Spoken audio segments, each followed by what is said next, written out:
बिस्मिल्लाहिर्रहमानिर्रहीम। Programme view point के साथ मैं हूं इमरान यकूब खान। नाज़रीन, आज 401 ही बात है, हर जगह पे मुख्तलिफ तरह की क्यास राइयाँ हो रही हैं और ये सब कुछ है PTI के कल के यानी 24 नवंबर बरोज़ इतवार के एहतजाज के हवाले से। एक तरफ PTI की क़यादत जो है वो आवाम को ये यकीन दिलाने में मसरूफ़ अमल है कि वह एहतजाज बड़ा भरपूर होगा और पूरे पाकिस्तान से लोग वहाँ पे आएंगे और तमाम हुकूमती रुकावटें जो हैं वो आवाम अपने ज़ोर से कल बेअसर कर देगी। दूसरी तरफ हुकूमत की तरफ से ये तासुर दिया जा रहा है कि हुकूमत ने भरपूर तैयारी कर रखी है और जो भी लोग वहाँ पे आएंगे वो उनके साथ बड़ी सख्ती से निपटा जाएगा और लोगों को वहाँ आने नहीं दिया जाएगा और इस तरह की मुख्तलिफ बातें। और इसलिए हर बंदा ये सोच रहा है कि क्या PTI वाकई ही कल अपना एहतजाज कर पाएगी या नहीं। यही नहीं, इस पे मुख्तलिफ तरह की जो चीज़ें हैं वो भी सामने आ रही हैं, जैसा कि नेक्टा की तरफ से एक प्रेस रिलीज़ में ये ऐलान किया गया है कि जी फितनल ख्वारिज कि 2 टीमें PTI के एहतजाज की आड़ में मुल्क में दहशतगर्दी का कोई वाक़या कर सकती हैं और उनका ये कहना है कि 19-20 नवंबर को अफ़गानिस्तान से दहशतगर्दों की ये 2 टीमें पाकिस्तान में दाखिल हो चुकी हैं। ये अलर्ट भी जारी किया गया है। दूसरी तरफ ये ख़बर भी है कि इमरान खान साहब की अहलिया बुशरा बीबी को बानी PTI ने मना कर दिया है कि वो किसी भी सियासी एक्टिविटी में हिस्सा ना लें। इसीलिए उनके तर्जमान की तरफ से ये भी खबर जो है वो दी गई है कि बुशरा बीबी अपनी तबीयत की नासाजी की वजह से कल के एहतजाज में शामिल नहीं होंगी। तो PTI क्या अपना एहतजाज कर पाएगी या नहीं, इस हवाले से हमारे साथ इस वक्त मौजूद हैं अबूज़र नियाज़ी साहब। Thank you very much Niazi साहब, आपने हमें टाइम दिया। पहले यही बात कर लेते हैं कि हुकूमत ने जो पूरी तरह से एहतजाज रोकने की तैयारियां कर ली हैं और क्या आप समझते हैं कि इस्लामाबाद के दाखिली रास्ते बंद भी हो जाएं, सड़कें बंद भी हों, मोटरवेज बंद भी हों, तो ऐसे में आप लोग वहाँ पे पहुँच जाएंगे और एहतजाज करने में कामयाब हो जाएंगे? देखिए इमरान साहब, इस वक्त मेरे ख्याल से जो हुकूमत ने पिछले 2 दिन में स्टेप्स लिए हैं उससे तो एक चीज क्लियर हो जाती है कि जो पाकिस्तान तहरीक इंसाफ की जो कॉल है वो अभी अपनी इनिशिएट होने से पहले ही कामयाब हो गई है। इस तरह ये फॉर्म 47 की हुकूमत जिसकी जो बेसिस है, जिसकी जो फाउंडेशंस हैं वो एक वीक हैं क्योंकि वो बोगस इलेक्शन विक्ट्री से ये इंस्टॉल हुए हैं, एक रिजीम जिस तरह इंस्टॉल होता है। तो ये कोई भी एहतजाज हो, कोई भी डिसेंट हो, उससे इनकी कांपे टाक जाती हैं और ये इस तरह की ओछी हथकंडे जो हैं, फस्ताई हथकंडे हैं, उनको इस्तेमाल करते हैं। अब देखें, इस वक्त लाहौर हो या इस्लामाबाद हो, इन्होंने 4000 कंटेनर पूरे पंजाब में इस तक रख दिए हैं और इस तरह ऐसे लग रहा है जैसे इन 2 शहरों में सिर्फ मेरे ख्याल से तो मौत का फरिश्ता है वही आराम से जा सकता है, उसके अलावा तो कोई शख्स जो है वो वहां पे ट्रेवल नहीं कर सकता। पूरी दुनिया को इन्होंने क्या मैसेज दिया है? अब देखिए इमरान साहब, मुझे टाइम दे, मैं बताऊं इन्होंने किया क्या है। देखिए आर्टिकल 15 आइन का freedom of movement, article 16 freedom of assembly, article 17 freedom of association इन्होंने सस्पेंड कर दिया है। सारे बस अड्डे जो है इन्होंने लाहौर के बड़े शहरों में, पंजाब के पिंडी हो गया, इस्लामाबाद हो गया, वो इन्होंने बंद कर दिए हैं। स्टूडेंट हॉस्टल जो है वो DC साहब ने ऑर्डर करके सारे क्लोज कर दिए। फिर लोगों के घरों पे रेड किए इन्होंने, लोगों की प्रॉपर्टी तोड़ी है, टिकट होल्डर्स के घरों में घुस के, एक टिकट होल्डर को तो मैं जानता हूँ पंजाब से, उसके घर का इन्होंने फर्नीचर तो तोड़ा, सोलर पैनल के जो पैनल्स होते हैं उनके अंदर सुराख करके गए, तोड़ के गए, इस हद तक चले गए। लोगों को अरेस्ट कर रहे हैं, वो नहीं मिलते, फैमिली को, बच्चों को, ख्वातीन को, नहीं तो लोगों के पड़ोसियों को भी अरेस्ट करना शुरू कर दिया। M1 बंद है, मोटरवे M2 बंद है, M3 बंद है, M4 बंद है, M14 बंद है। इस वक्त 4000 कंटेनर्स का मतलब है 500 कंटेनर्स पे इस वक्त इमरान साहब 2 करोड़ रुपए खर्च आता है। 16 करोड़ रुपए तो उन्होंने कंटेनर्स लगाने पे खर्च कर दिया और उसका मकसद क्या है कि आपने किसी को एहतजाज नहीं करने देना, आईनी हक नहीं एक्सरसाइज करने देना। आप एक दिन का इंटरनेट बंद करते हैं, 1.5 अरब रुपए का नुकसान होता है मुल्क की इकोनॉमी को। तो ये हुकूमत इस रास्ते पे चल पड़ी है, इनको इतना मसला है कि ये किसी को एहतजाज नहीं करने देते, बुनियादी हक नहीं एक्सरसाइज करने देते। क्यों? क्योंकि ये लोग अवाम को रिप्रेजेंट ही नहीं कर रहे। क्योंकि अवाम की इनको फिक्र नहीं है, अवाम को ये रूल करना चाहते हैं थ्रू फियर, क्योंकि उनके बिल से तो आए नहीं, उनके वोट से आए नहीं है, तो जबरदस्ती डरा के धमका के लोगों को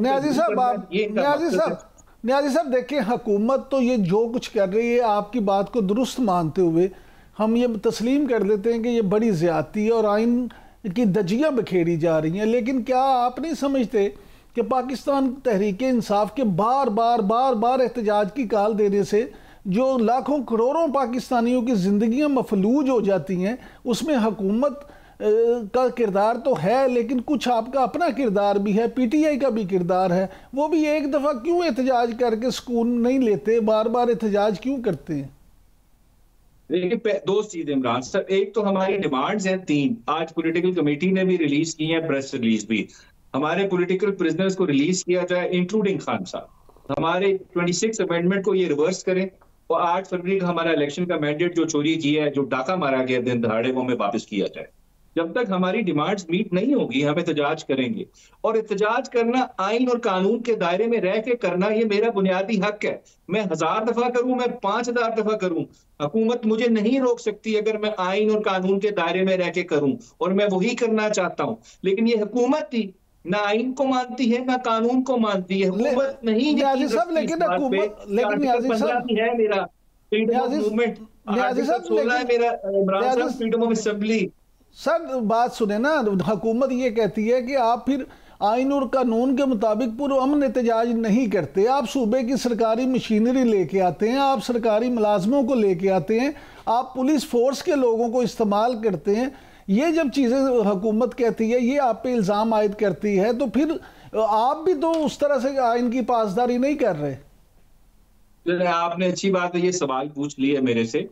हमने जितना वोट लिया है ना इमरान साहब, हमें ना किसी सरकारी मशीनरी की जरूरत है, ना किसी सरकारी मुलाजिम की जरूरत है। हमें यहाँ पे पटवारियों को कह के अपना जलसा कामयाब कराने की जरूरत नहीं है, क्योंकि अगर हम एक कॉल देते हैं, ये अगर लोगों पे जुल्म ना करें, ये रोड़े ना अटकाएं, रास्ते ना बंद करें, तो सबसे बड़ा जलसा अभी भी खान साहब के जेल में होते हुए पाकिस्तान तहरीक इंसाफ कर सकती है। लोग इकट्ठे करना मसला नहीं है, ये लोगों पे जुल्म करते हैं, ज्यादती करते हैं, उनके घरों पे रेड करते हैं, उनकी फैमिलीज को टॉर्चर करते हैं, उनके रिश्तेदारों को अगवा करते हैं, उनकी प्रॉपर्टी तोड़ते हैं, उनका फर्नीचर तोड़ते हैं, उनके घर के अंदर डाकुओं की तरह घुसते हैं, तो लोग फिर रिएक्शन शो कराते हैं। आप पीसफुल प्रोटेस्ट के भी हमें परमिशन दे दें, आप हमें एनओसी तो ये देते नहीं है, अगर एनओसी मिल जाता है उसको कैंसिल कर देते हैं। ये हुकूमत देखे ना, खुद ही कानून पे कानून, आइन पे आइन को तोड़ती जा रही है, तो हम क्या उसके बाद करें? हमारे पास तो एक ही ऑप्शन है, अदलिया को इन्होंने काबू में कर लिया। न्याजी साहब, आप आइन और कानून की बालादस्ती पे यकीन रखते हैं, खुद माहिर कानून हैं, खुद अदलिया की बालादस्ती चाहते हैं, तो ये फरमाइएगा, इस्लामाबाद हाई कोर्ट ने तो आपको मना कर दिया है, उन्होंने तो कहा कि इस्लामाबाद में किसी जलसे जुलूस की इजाज़त नहीं है। तो अब आप ये बताएं कि क्या फिर भी पीटीआई मज़ीद रहेगी ये एहतजाज करने के लिए? देखें, मेरा इमरान साहब बड़ी इज्जत के साथ और माजरत के साथ, मेरे ख्याल से कोर्ट्स को इस तरह के सियासी सवालात में पढ़ना नहीं चाहिए कि एक पार्टी अगर एहतजाज करना चाहती है और कोर्ट्स को इस तरह के ऑर्डर्स नहीं पास करने चाहिए।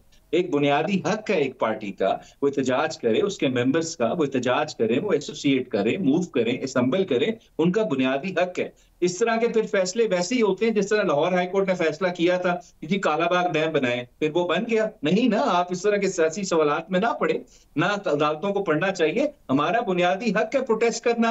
अभी सारी पार्टीज ने किया, कॉन्स्टिट्यूशन एवेन्यू पे सुप्रीम कोर्ट से जबरदस्ती बात मनवाई गई, काजी फारिसा साहब ने घुटने टेक दिए। क्या स्टेट हरकत में है?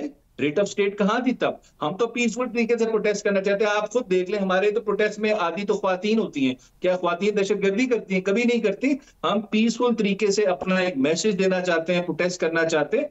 बिल्कुल हम पीस पे यकीन रखते हैं, ना कानून हाथ में लेना चाहते हैं, ना आइन हाथ में लेना चाहते हैं, लेकिन हमारा जो हक है वो हमसे कोई नहीं छीन सकता, वो हम जरूर करेंगे। अच्छा न्याजी साहब, ये बताइएगा कि अगर आपके ये तीनों मुतालबात पूरे नहीं होते तो कल क्या आप इस्लामाबाद में धरना दे देंगे या जलसा करके एहतजाज करके वापिस आ जाएंगे?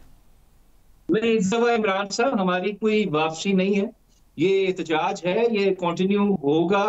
कल तो अभी स्टार्ट हो रहा है और जब तक हमारी बात नहीं मानी जाएगी ये एहतजाज कंटिन्यू रहेगा, ये चलता रहेगा। और आप देखेंगे अभी से इस हुकूमत के हाथ पांव फूलने लग गए, क्योंकि अभी तो हमने घरों से बाहर भी नहीं निकले थे, तो इन्होंने इतनी चीजें कर दी, 4000 कंटेनर आ गया, और उसके बाद इंटरनेट भी सुना बंद कर रहे हैं, पूरे लाहौर को, इस्लामाबाद को ब्लॉक कर दिए, मुल्तान को लॉक कर दिए, पूरा पंजाब बंद कर दिए, लोगों के घरों में घुस गए, रेड्स करना शुरू कर दी। किस बात का डर है आपको? आप क्या बर्दाश्त नहीं कर सकते? आपके खिलाफ कोई डिसेंटिंग वॉइस है, कोई आप पे क्रिटिसिज्म हो, आपके खिलाफ कोई प्रोटेस्ट हो? नहीं, आपके अंदर बर्दाश्त ही नहीं है। देखें, ये ग्लोबल डेमोक्रेसी इंडेक्स होता है, हर साल आता है। 2024 के इंडेक्स में पाकिस्तान, इससे पहले ना पाकिस्तान को हाइब्रिड रिजीम कहा जाता था, अब पाकिस्तान को अथॉरिटेरियन रिजीम कहा जा रहा है, कि पाकिस्तान जमहूरियत है ही नहीं, हाइब्रिड भी नहीं है जिसमें मिक्सचर हो। इस टोटल डिक्टेटरशिप पर बादशाहत है पाकिस्तान के अंदर, क्योंकि कोई बुनियादी हक नहीं है, जमहूरियत नाम की कोई चीज नहीं है, रूल ऑफ लॉ नहीं है, आपने बुनियादी हकूक को पामाल कर दिया। तो आप इस तरह की हरकतें करेगी हुकूमत, तो लोग तो प्रोटेस्ट करेंगे, लोग तो अपनी आवाज निकालेंगे, बाहर चीखेंगे, चिल्लाएंगे। बहुत शुक्रिया अबूजर सलमान नियाजी साहब, आपने टाइम दिया ना। आपने सुना कि अबूजर सलमान नियाजी साहब कहते हैं कि इस मुल्क में ना ही जमहूरियत है और ना ही कानून की बालादस्ती, इसलिए PTI कल एहतजाज शुरू करेगी, और उस वक्त तक ये एहतजाज या धरना जारी रहेगा जब तक उनके तीनों मुतालबात मंजूर नहीं कर लिए जाते। नाज़रीन, अब वक्त हुआ एक ब्रेक का। ब्रेक से वापस आएंगे तो हमारे साथ सूबाई वज़ीर बल्दियात ज़ीशान रफ़ीक साहब मौजूद होंगे, और हम जानेंगे कि हुकूमत PTI के कल के एहतजाज से निपटने के लिए क्या इक़दाम कर रही है। Stay with us.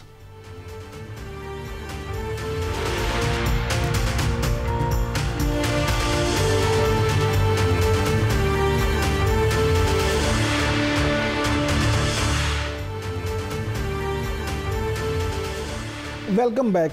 नाज़रीन, PTI की सूरत हाल जो है एहतजाज के हवाले से, और 24 नवंबर को जो उनका फैसला कुन एहतजाज जिसको वो करार दे गए हैं, उस हवाले से पंजाब हुकूमत क्या स्ट्रेटजी अपनाए हुए और पंजाब में किस तरह से सारे मामले को टैकल कर रहा है, इस पर गुफ्तगू करने के लिए आज हमारे साथ स्टूडियोज़ में ख़ास तौर पर मौजूद हैं जनाब ज़ीशान रफ़ीक साहब, सूबाई वज़ीर बल्दियात है। Thank you very much Zeeshan साहब, आप तशरीफ़ लाए। सबसे पहले ये बताइएगा ज़ीशान साहब कि PTI वाले तो कहते हैं कि ये फ़ैसला कुन एहतजाज है। उमर अयूब साहब जो कि अपोजिशन लीडर हैं कौमी असम्बली में, उन्होंने असम्बली में खड़े होकर भी ये बात की है कि जनाब ये फ़ैसला कुन एहतजाज है और हम कप्तान की रहाई तक वापस नहीं आएंगे। तो आप क्या समझते हैं कि PTI बानी चेयरमैन को रिहा कराने में कामयाब हो जाएगी? बहुत शुक्रिया इमरान साहब आपका, आपने अपने प्रोग्राम में मदऊ किया। गुजारिश ये है जी कि PTI जो है ना वो एक सियासी जमात, तो मैं उसको कतई नहीं कहूँगा। सियासी जमातें जो है उनका किरदार सियासी होता है, और सियासी जमातें अगर एहतजाज करती हैं तो वो एहतजाज की तरह करती हैं। क्योंकि PTI का जो किरदार पाकिस्तान की तारीख़ में पिछले ख़ास तौर पर 3 सालों में आगे उठा कर देख लें तो ये एक इंतशारी जमात है। इसका बुनियादी मकसद जो है वो ये है कि वो पाकिस्तान के अंदर इंतशार पैदा करे। कौन कौन सा मौका नहीं है जिसके ऊपर इन्होंने पाकिस्तान को नुकसान पहुँचाने की कोशिश नहीं की। आप देखें, जब मुआशी मुश्किलात थी, और मुआशी मुश्किलात इनकी वजह से थी, इन्होंने जो 4 साल दौर गुजारा, इन्होंने पाकिस्तान का एक अच्छा चलता फिरता जो पाकिस्तान की मुआशी निज़ाम था उसको तबाह बर्बाद कर दिया। फिर मजबूरन हमें पाकिस्तान की मुआशी निज़ाम को बचाने के लिए, उस वक़्त शहबाज शरीफ साहब वज़ीर-ए-आज़म थे, उन्होंने IMF के पास जाना पड़ा, और वहाँ पे इन्होंने IMF के वो प्रोग्राम को डीरेल करने के लिए कौन कौन सी एफ़र्ट्स इन्होंने की ताकि पाकिस्तान जो है ना दिवालिया हो जाए। इन्होंने ख़त लिखे उनको। तो ये सारी चीज़ें आप सामने रखें। उसके बाद फिर देखें 9 मई को हम किस तरह भुला सकते हैं। पाकिस्तान की तारीख़ का स्याह तरीन दिन है कि पाकिस्तान के अंदर से पाकिस्तान के अपने लोगों को, हमारी यंग जनरेशन को, उनकी ज़ेन साजी करके पाकिस्तान की अफवाज और पाकिस्तान के दफाई इदारों के ऊपर हमलावर इन्होंने किया। और वो यूथ जिनके हाथ में शहबाज शरीफ साहब और नवाज शरीफ साहब ने लैपटॉप पकड़ाए थे, इन्होंने उनके हाथों में पेट्रोल बम पकड़ा दिए। अब इस तरह की बातें, ये सारी बातें तो पूरी कौम आपसे बार बार उसी को सामने रखते हुए, इन चीज़ों को सामने रखते हुए देखें, अभी भी ये बार बार जब ये चीज़ें करने की कोशिश करते हैं तो ये पाकिस्तान, क्योंकि पाकिस्तान आज अपनी इकोनॉमिक कंडीशन आप देखें बहुत बेहतर है, पूरे दुनिया इस चीज़ को मान रही है। पाकिस्तान के अपने जो लोग हैं वो मान रहे हैं कि जी हमारे जो मुआशी इशारे हैं वो बहुत बेहतर हो चुके हैं। लेकिन इनको ये देखें, इनका एजेंडा ये है कि पाकिस्तान डीरेल हो, पाकिस्तान में अफरा तफरी हो, जलाओ घराव हो। तो ये मैं अक्सर कहता हूँ कि ये रिकॉर्ड याफ्ता हैं जिस तरह रिकॉर्ड याफ्ता मुजरम या मुलजिम होते हैं, ये रिकॉर्ड याफ्ता जमात है। इनका बुनियादी मकसद पाकिस्तान की बेहतरी नहीं है, इनका बुनियादी मकसद ये है कि पाकिस्तान जो है ना वो डीरेल हो, पाकिस्तान में अफरा तफरी हो, पाकिस्तान जो है ना वो आगे ना बढ़ सके, क्योंकि इनको जहाँ से फंडिंग आती है उनकी ये डिमांड है कि ये चीज़ें करके दें हमें। ज़ाहिर है ये तो ओपन सीक्रेट है। क्या ये फॉरेन फंडेड जमात नहीं है? क्या इनको इसराइली शहरियों ने, भारत के शहरियों ने इनको फंडिंग की है कि नहीं की? रिकॉर्ड का हिस्सा है। तो ये सारी आप कड़ी से कड़ी जोड़ेंगे तो आपको समझ लग जाएगी कि ये बार बार आए दिन क्यों ये ऐसे काम करते हैं। फिर आप देखिए एहतजाज है, एहतजाज करना है तो कोई मसला नहीं, आप सरकारी वसाइल का इस्तेमाल कर रहे हैं। मुझे बताएं कि केपी में इस वक्त अमन अमान की क्या सूरत हाल है? ये वहाँ पे वज़ीर आला है, इनकी गवर्नमेंट है और तीसरा टर्नओवर है, 12 साल से वहाँ पे ये इनकी गवर्नमेंट है। कौन सी दूध शहद की नहरें इन्होंने वहाँ पे जो है ना वो। लेकिन ज़ीशान साहब हम तो अभी पंजाब की बात कर रहे हैं, एहतजाज इस्लामाबाद में है, आपने रोड्स यहाँ पंजाब में बंद कर दी हैं। पंजाब में आप पे इल्ज़ाम है कि आप छापे मार रहे हैं, पीटीआई के कारकुनों को गिरफ्तार किया जा रहा है, डराया धमकाया जा रहा है। देखिए गुजारिश ये है कि इस तरह की कोई चीज़ नहीं है कि हमने यहाँ पे लोगों को डराया धमकाया है। कि पंजाब फतह करने की कोशिश इन्होंने पहले भी की थी। अली अमीन गंडापुर साहब को आपने देखा था जब लाहौर में इनको जलसा करने के लिए आए थे, जगह भी दी थी इनको, पहुँचे नहीं। हमेशा ये ख़ुद जो है ना वो लेट पहुँचते हैं, इनके मसले मसाइल अपनी जमात के अंदर ख़ुद हैं। और आप देखें कि ये जो है ना ये कोई, जिस तरह मैंने कहा ना, पंजाब इस वक्त तरक्की कर रहा है, पंजाब इस वक्त जो है ना वो परफॉर्म कर रहा है, डिलीवर कर रहा है, और तमाम सूबों में बिल्कुल वो एक नज़र आ रहा है कि यहाँ पे चीफ मिनिस्टर पंजाब मरीम नवाज शरीफ साहब की क़यादत में इनिशिएटिव नए नए आ रहे हैं, एक बिल्कुल नई तारीख रकम की जा रही है। लेकिन ये सारी चीज़ें इनको क्योंकि बर्दाश्त नहीं हो रहा, अपने सूबे में ये काम नहीं करते, लेकिन यहाँ पे जब लोगों के लिए काम हो रहा है तो उसके लिए रास्ते में रुकावटें डालने के लिए पंजाब अगर आएंगे और आके इंतशार फैलाने की कोशिश करेंगे तो पंजाब की हुकूमत ये इजाज़त नहीं देगी कतन भी। हुकूमत वक्त ज़िम्मेदार होती है लोगों के अमन व अमान का तहफ़्फ़ुज़ करना, उनकी ज़िम्मेदारी है। तो अगर ये इस तरह के काम करेंगे, लोगों के अमन व अमान को रिस्क में डालेंगे, तो ये कतन इजाज़त इनको नहीं दी जाएगी। ज़ीशान साहब, गुजारिश ये है कि एपेक्स कमेटी के इजलास में भी खबर है कि मरीम नवाज साहबा ने बड़ी सख्त गुफ्तगू की और वज़ीर आला केपी के हवाले से ख़ास तौर पे उन्होंने कहा कि जनाब ये जो है पंजाब की तरफ यलगार करते हैं, और एक सूबे का वज़ीर आला अगर इस तरह से दूसरे सूबे में जाके करना शुरू कर देगा तो क्या पंजाब हुकूमत जो है इनको तो रोकेगी, लेकिन मुस्तकबिल में आप भी केपी में जाके एहतजाज करने का प्रोग्राम रखते हैं? देखें जी, हमारा तो कभी ऐसा ट्रैक रिकॉर्ड नहीं रहा कि हमने कभी पाकिस्तान को नुकसान पहुँचाने की कोशिश की। अगर हम अपोजिशन में रहे हैं, हमने बड़ी ज़िम्मेदाराना अपोजिशन गुजारी है। क्या हमारी लीडरशिप जेलों में नहीं रही? नवाज शरीफ साहब, मरीम नवाज शरीफ साहबा का हाथ पकड़ के ख़ुद जब उनके ख़िलाफ़ एक फ़ैसला किया गया, और वो फ़ैसला सारी दुनिया को पता था कि वो एक सियासी इंतकाम जो है ना वो लिया जा रहा है, तो वो ख़ुद आए और बहादुरी के साथ उन्होंने जेल काटी। क्या शहबाज शरीफ साहब ने, हमदा शहबाज शरीफ साहब ने जेलें नहीं काटी? क्या हाजा आसफ साहब ने, राना सनाउल्लाह साहब ने, एहसन इकबाल साहब ने, जितनी हमारी लीडरशिप है, हाजा साद रफ़ीक साहब, सलमान रफ़ीक साहब, आप नाम लेते जाएँ, उन्होंने जेलें नहीं काटी? क्या कभी किसी ने ऐसे किया? 5 साल हमने भी अपोजिशन में गुजारा है, क्या हमारी तरफ से किस तरह की गैर जिम्मेदाराना चीज़ें की गई? आप देखें ना, बुशरा बीबी जो कहा जाता है जी कि वो तो घरेलू खातून है, घरेलू खातून लोगों के टिकटों के फैसले करती हैं। वो तो टिकटों के फैसले कर रही हैं, वो तो कह रही है कि ये काम करोगे टिकटें मिलेंगी। उसके बाद उन्होंने ये जो खुदकश बम फेंका है पाकिस्तान और सऊदी अरब के ताल्लुकात को ख़राब करने के लिए, ये किस एजेंडे के तहत उन्होंने काम किया? और ये देखें, खुद इनके लोग कहते हैं जी वो इसका मकसद मतलब ये नहीं था, वाज़े था, कोई उसमें ढकी छुपी बात नहीं। उन्होंने वाज़े तौर पे सऊदी अरब के साथ पाकिस्तान के ताल्लुकात को ख़राब करने की पूरी कोशिश की, और रिकॉर्डेड मैसेज, जो कि रिकॉर्डेड मैसेज को बाद में स्क्रूटनाइज़ किया जाता है, उसके बाद इन्होंने अपनी वेबसाइट्स के ऊपर, अपने जितने ऑफिशियल अकाउंट्स हैं उनके ऊपर पीटीआई ने उसको चलाया। तो इसका मतलब ये उनकी पॉलिसी नज़र आती है। इस तरह के अनासर से आप जो है ना वो सख्ती से निपटना पड़ता है। तो ये मेरी ज़ाती राय है कि इसमें सख्ती से निपटना चाहिए बिल्कुल इनके। अच्छा ज़ीशान साहब, आप क्योंकि सूबाई वज़ीर बल्दियात हैं और बड़ा अहम महक के पास है, ये फरमाइए कि लोकल गवर्नमेंट, वैसे तो बल्दियाती इदारों के हवाले से हर जमात का सियासी मंशूर जो है वो ये इंतखाबी मंशूर में, उसमें भी ये होता है कि जी बल्दियाती इदारे कायम किए जाएंगे, उनको पूरे इख्तियारात दिए जाएंगे, लेकिन जब हुकूमत बनती है तो फिर उनमें हमेशा ताख़ीर होती है। तो क्या आपकी हुकूमत अब बल्दियाती इलेक्शन करवाने जा रही है? देखें जी, गुजारिश ये है कि आप फिर जब किसी जमात के बारे में, किसी हुकूमत के बारे में बात करें तो उनका ट्रैक रिकॉर्ड सामने रखें। पंजाब की तारीख़ में पाकिस्तान मुस्लिम लीग नून के अलावा कोई भी ऐसी जमात नहीं है, मुख्तलिफ़ हुकूमतें नहीं हैं जिन्होंने सही मानों में बलदियाती इंतखाबात कराए। 1990 में जब नवाज शरीफ साहब पहली दफ़ा वज़ीर-ए-आज़म बनते हैं तो पहली दफ़ा वो पंजाब की तारीख़ में बलदियाती इंतखाबात कराते हैं। 97 में जब दोबारा गवर्नमेंट आती है, नवाज शरीफ साहब प्राइम मिनिस्टर बनते हैं, फिर वो इंतखाबात कराते हैं। 2013 में जब नवाज शरीफ साहब तीसरी दफ़ा प्राइम मिनिस्टर बनते हैं, हमारी गवर्नमेंट आती है, हमने फिर उस वक्त बलदियाती इंतखाबात कराए। एक तो ये है हमारा कंडक्ट, दूसरों का कंडक्ट क्या है देखें, हमारे चलते हुए बलदियाती निज़ाम को ये घर भेज देते हैं। उनकी जब गवर्नमेंट आती है 2008 में एक मुशर्रफ का जो निज़ाम था वो चल रहा था, शहबाज शरीफ साहब की गवर्नमेंट आई पंजाब के अंदर, उन्होंने उनको घर नहीं भेजा, उन्होंने उस निज़ाम को चलने दिया। और अब पिछले 5 साल 4 साल जब इनकी गवर्नमेंट रही है पंजाब के अंदर, बल्कि 5 साल पूरे रही है इनकी गवर्नमेंट, उस पूरे 5 सालों में इन्होंने 3 कानून साजियाँ की लेकिन इंतखाबात नहीं कराए। तो ये आपको नज़र आता है कि आपकी विल क्या है, आपकी सीरियसनेस क्या है। तो अल्हम्दुलिल्लाह हमारा एक ट्रैक रिकॉर्ड है, उसको सामने रखते हुए हुकूमत पंजाब और पाकिस्तान मुस्लिम लीग नून एक बड़ा बेहतरीन बलदियाती निज़ाम लेके आ रही है जो तकरीबन अपने फ़ाइनल शेप को पहुंच चुकी है। और बहुत जल्द इंशाल्लाह इसको हम कैबिनेट से पास करा के तो असम्बली से पास कराएंगे, फिर इसका एक सिलसिला शुरू हो जाएगा। सुथरा पंजाब का आप अक्सर जिक्र करते हैं, सुथरा पंजाब प्रोग्राम क्या है, कैसे काम करता है और इसका फ़ायदा क्या होगा? देखें इमरान भाई, गुजारिश ये है कि लोगों को साफ़ सुथरा माहौल प्रोवाइड करना ये एक बुनियादी जो है ना लोगों की ज़रूरत है। हम लोग जब भी वेस्ट में जाते हैं, मुस्लिम मुल्कों में जाते हैं, सबसे पहले हम किस चीज़ को अप्रिशिएट करते हैं कि यार सफाई सुथराई बहुत ज़्यादा है।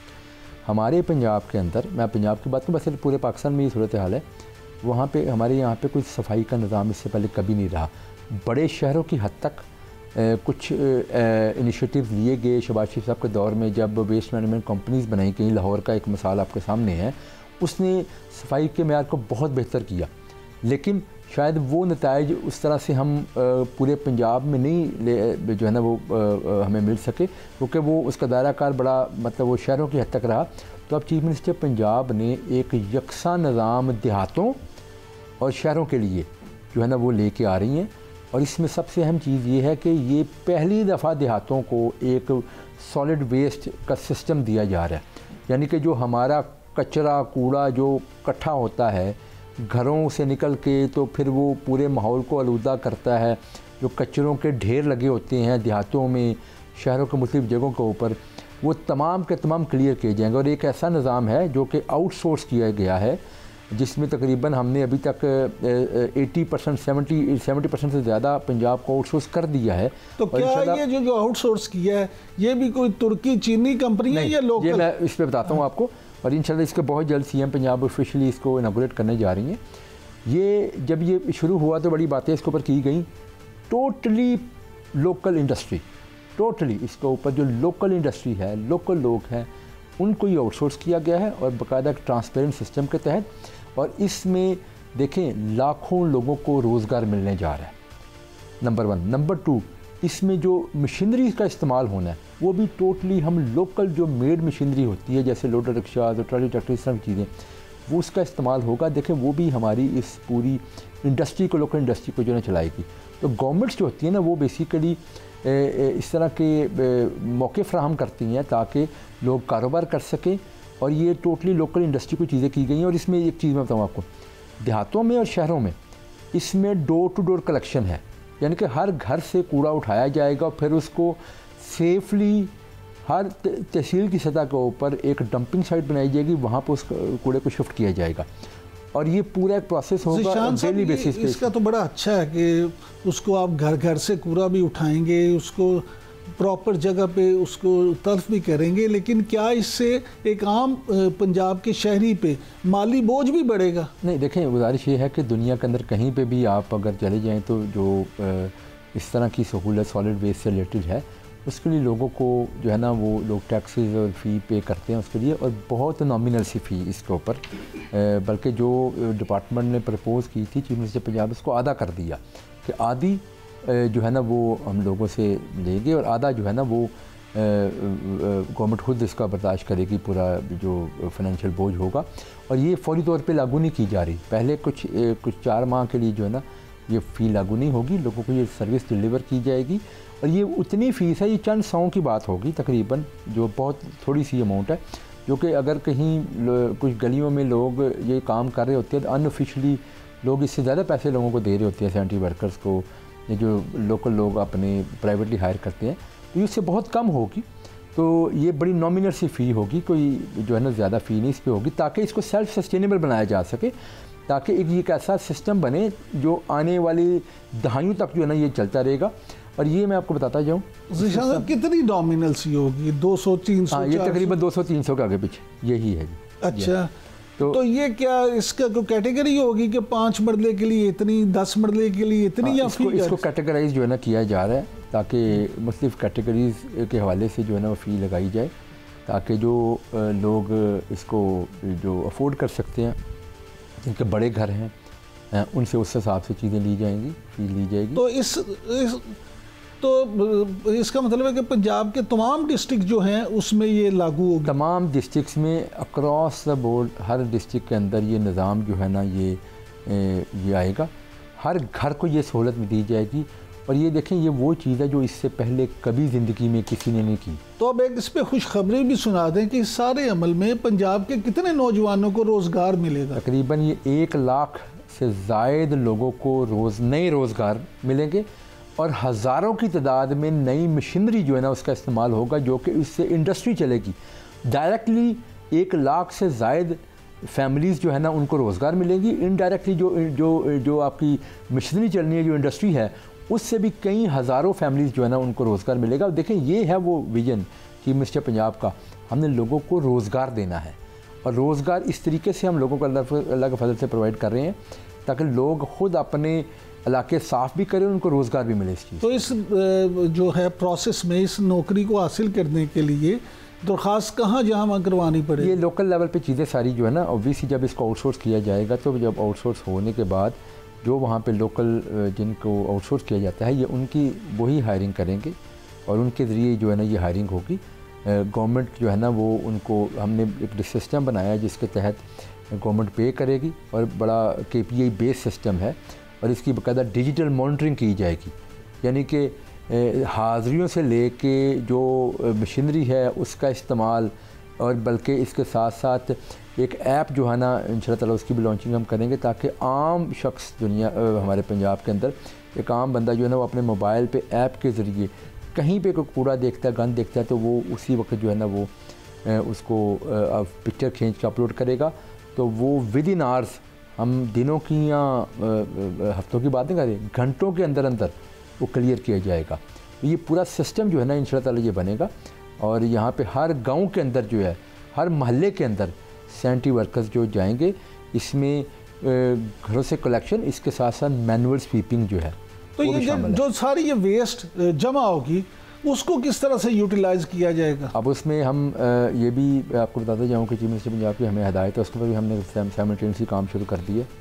पहले फेज़ में हम पंजाब में पाकिस्तान में इससे पहले कोई इंजीनियर लैंडफिल साइट नहीं बनी, तो ये पंजाब इस चीज़ को लीड कर रहा है। 2 लैंडफिल साइट्स इंशाअल्लाह ताला इसी ADP में भी शामिल है, वो इसी साल से उस पर काम शुरू हो रहा है। लैंडफिल साइट भी बनेगी, और उसी जगह के ऊपर हम जो MRF है, यानी कि मटीरियल रिकवरी फैसिलिटी, जो सेग्रीगेशन प्लांट होगा, वो भी वहीं पे लगाया जा रहा है। और ये एक ऐसा एक एवेन्यू खुलने जा रहा है कि मैं खुद पिछले दिन चाइना गया तो वहाँ पे देखा कि वहाँ पे वेस्ट टू एनर्जी की बहुत ज़्यादा जो है ना वो वहाँ पे प्रोजेक्ट्स लगे हैं। हर इलाके में ये जो वेस्ट है इससे लोग एनर्जी पैदा करते हैं। तो ये जो हमारी डंपिंग साइट्स होंगी इंशाअल्लाह इसमें हम ये अपॉर्चुनिटी जो है ना ये लेके आएंगे कि इस वेस्ट से ही जो है ना आगे इसको सेग्रीगेट करके इससे और रिसोर्सेज बनाए जा सके। दुनिया ने इससे बड़ा कुछ बनाया, तो हम बहुत पीछे हैं। हमने इसी वेस्ट से इंशाअल्लाह हम ये करेंगे, और इस पर बड़े रास्ते खुले हैं। छोटी सी आपको फिगर बताता जाऊँ कि पंजाब में आज जो अगर हम इंटरनेशनल स्टैंडर्ड्स के मुताबिक जाएँ, जो वेस्ट जनरेट होती है 60,000 टन के करीब वेस्ट डेली बेसिस पे जनरेट होती है। यानी कि जो सिस्टम हम बनाने जा रही है 60,000 टन वेस्ट को कलेक्ट करके डंपिंग साइट तक पहुंचाएगा। फिर इतनी जो वेस्ट होगी उससे हम आगे फर्दर बहुत सारी जो है ना वो चीज़ें बना सकते हैं। तो नाज़रीन, आपने ज़ीशान रफ़ीक साहब सुनी कि पंजाब में एक अंदाजे के मुताबिक 60,000 टन वेस्ट रोज़ाना जो है वो जनरेट होती है। अगर हुकूमत वक्त इसको ही अच्छी तरह यूटिलाइज़ कर ले तो पंजाब में स्मोग पे भी काफ़ी हद तक काबू पाया जा सकता है। अब वक्त हुआ एक ब्रेक का, ब्रेक से वापस आते हैं तो आपसे दोबारा मुलाकात होगी।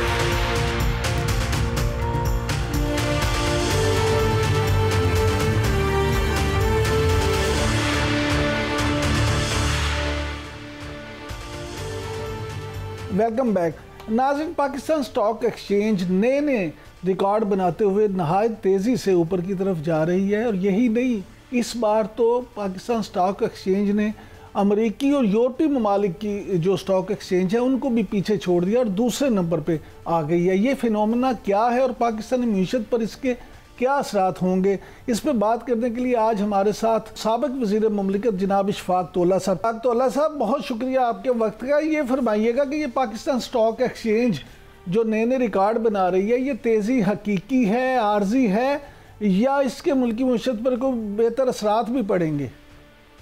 देखिए, मुल्की मईशत पे स्टॉक एक्सचेंज के एक हद तक तो असरात होते हैं, बट कुल्ली तौर पर इसको आप नहीं कह सकते कि ये बिल्कुल ही वाहिद बैरोमीटर है, बिकॉज कि आपकी इकोनॉमी काफी सप्रेस हो गई थी पिछले 1.5 साल के अंदर, बिकॉज ऑफ के आपने IMF से मिसकमिटमेंट करके अपनी करेंसी को डिवैल्यू कर लिया था, और उसके समरात जो थे वो आपको बड़े मूजी आपके मुजम्मरात थे वो जो कि आपने भुगते, और आपकी इन्फ्लेशन मोर देन 30% आपकी चली गई। तो अब आपने देखा होगा करेंसी स्टेबल हुई है तो आपकी चीजें संवरनी शुरू हो गई हैं, और बैंकों में जब इंटरेस्ट रेट कम हुआ तो लोगों ने अब अपनी इन्वेस्टमेंट की डाइवर्जन सोचनी शुरू की है। तो एक बात याद रखिएगा, जब भी जो डेवलपिंग इकोनॉमी का जो खासा होता है वो ये होता है कि जो जब इंटरेस्ट रेट पीक में होते हैं और जो इन्वेस्टर होता है वो इंटरेस्ट रेट को अपने लॉक कर लेता है, और इसका नेक्स्ट डेस्टिनेशन होता है जब इंटरेस्ट रेट नीचे आने शुरू हो तो स्टॉक मार्केट होती है। थर्ड डेस्टिनेशन होता है आपका प्रॉपर्टी मार्केट और कमोडिटी मार्केट, और अगर उस वक्त तक इंफ्रास्ट्रक्चर क्रिएट हो जाए मेन स्ट्रीम इकोनॉमी का जो पाकिस्तान के हवाले से, या तो एग्रीकल्चर है या इंडस्ट्री इंक्लूड कंस्ट्रक्शन, अगर प्लानिंग के साथ आप करें तो वो पैसा आपका वहाँ डाइवर्ट हो जाता है और आपकी GDP ग्रोथ में इजाफा होगा। और अगर आपने वो पैसा या इंफ्रास्ट्रक्चर आपने डेवलप नहीं किया तो ये आपका पैसा फिर स्पेकुलेशन में या आपके लॉकर्स में चला जाए। अच्छा तौला साहब, ये फरमाइएगा कि अभी हाल ही में आर्मी चीफ ने कराची के बिजनेसमैनों से मुलाकात की है। आप क्या समझते हैं कि बिजनेसमैनों में जो बेचैनी पाई जाती थी, इस मुलाकात के बाद उनके एतमाद में इजाफा होगा और इन्वेस्टमेंट जो है वो मजीद बढ़ेगी? देखिए, इन्वेस्टमेंट पाकिस्तान में इन्वेस्टमेंट आर्मी चीफ का एक बड़ा रोल होता जरूर है सिक्योरिटी के हवाले से, और किसी मुल्क में भी सिक्योरिटी अगर इम्प्रूव हो तो जाहिर बात है इन्वेस्टमेंट आएगी। मगर मैं ये समझता हूँ उससे ज्यादा आपको ये प्रॉब्लम सॉल्व करने पड़ेंगे कि आपको इन्वेस्टमेंट की फैसिलिटेशन का मसला है। सबसे बड़ा जो हमारा और मेरा आपका मसला वो यही है कि इन्वेस्टमेंट हम लाने के लिए तैयार है, हमारा इन्वेस्टर जब बाहर जाता है तो मुल्क में भी लगाने के लिए तैयार है, मगर हमारे यहाँ आपको ये एक जो है ना आपका रिग्मा रोल करके एक आप मेज से निकालते हो उनको कि जी हर दरवाजे से निकलो, अगला दरवाजा कहाँ खुलेगा पता नहीं है। तो ये सिस्टम आपको ठीक करना पड़ेगा। अगर आप सिस्टम ठीक नहीं करेंगे अपना तो फिर आपके यहाँ इन्वेस्टमेंट नहीं आएगी, बल्कि जो है वो भी चली जाएगी। तो मेरे हिसाब से आपको इन्वेस्टमेंट लाने के लिए आपको सिस्टम में सिंप्लीफिकेशन लानी पड़ेगी। आपको FBR के मामलात को बहुत सादगी के साथ तय करना पड़ेगा। ठीक है, टैक्स चोरों पे आप बिल्कुल कारी जब्त लगा दो, मगर जो टैक्स पेयर है या जो आना चाहता है इस नेट में, इसको आप फैसिलिटेट करो। हमारे यहाँ मसला ये है कि हम ये सोच के हम इब्तिदा करते हैं कि नहीं जी ये सारे चोर हैं, उनको हमने नहीं छोड़ना।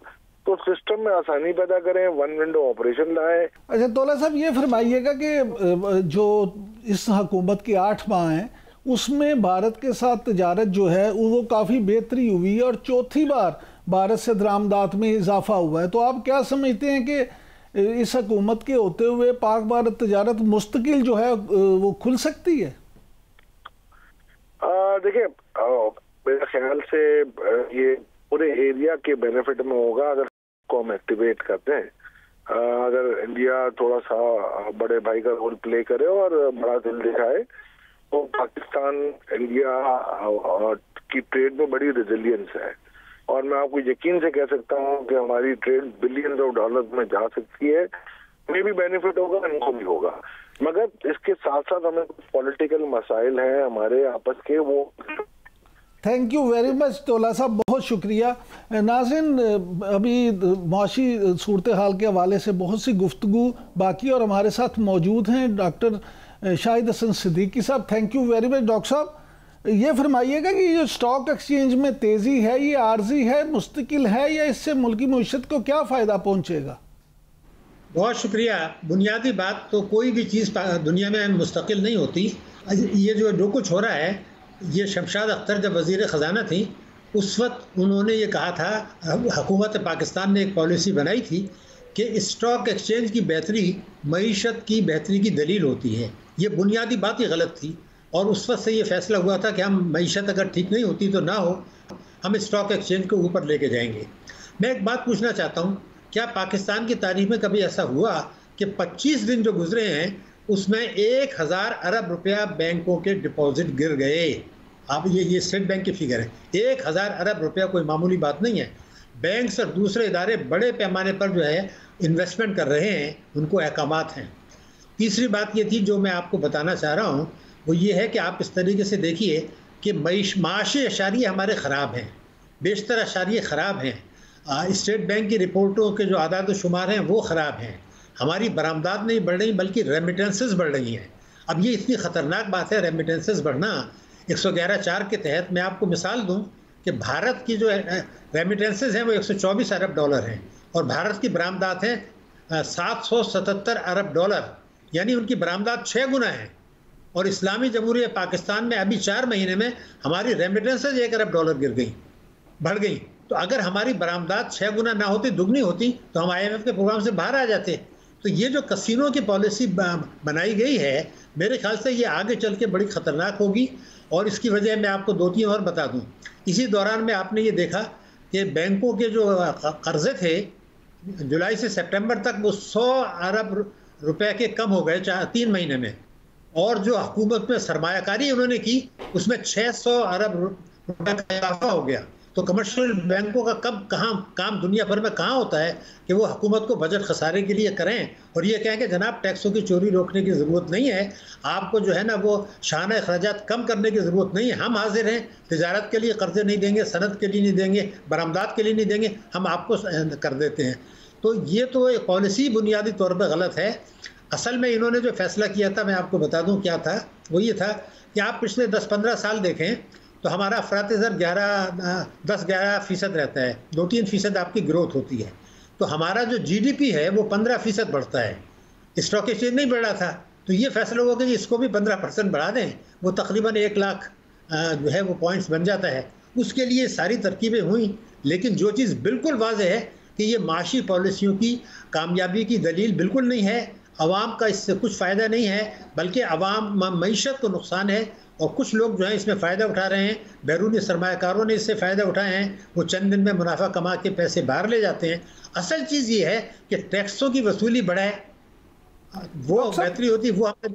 डॉक्टर साहब ये फरमाइएगा कि जो शरह सूद में कमी हुई है बैंकों के, तो क्या इससे इंडस्ट्री को फ़ायदा पहुँचेगा?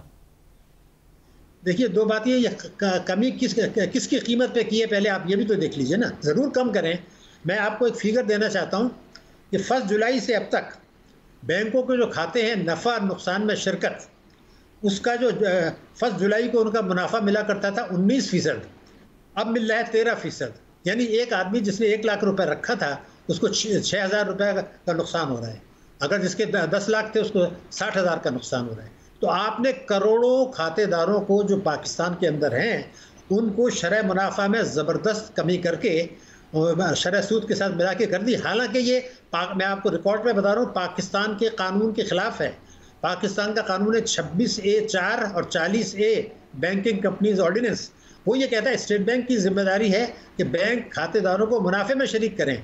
स्टेट बैंक ने, हुकूमत ने यह फैसला किया शरह सूद गिराएं और उसके साथ खातेदारों को मुनाफे की शरह गिरा दें, तो यानी मिडिल क्लास और दूसरे लोगों को नुकसान हो रहा है। दूसरी, आप हैरान होंगे, अभी स्टेट कौमी बचत स्कीमें हैं, आपको पता है मिडिल क्लास रिटायर्ड लोग भी पैसा लगाते हैं, आम आदमी भी लगाते हैं, उनको मुनाफा मिला करता था जो है वो 15.2% स्पेशल सेविंग पर 1 जुलाई को, अब उनको मिल रहा है 11%, उनको 4% आपने यहाँ कमी कर दी। यानी करोड़ों लोगों को नुकसान पहुँचा के आपने कोशिश की कि जो है शरह सूद गिराएं, लेकिन उससे बिजनेस एक्टिविटी बढ़ने के बजाय हमने देखा कि प्रॉपर्टी में पैसा जाना शुरू हो गया, स्टॉक एक्सचेंज में जाना शुरू हो गया और बरामदात नहीं बढ़ रही।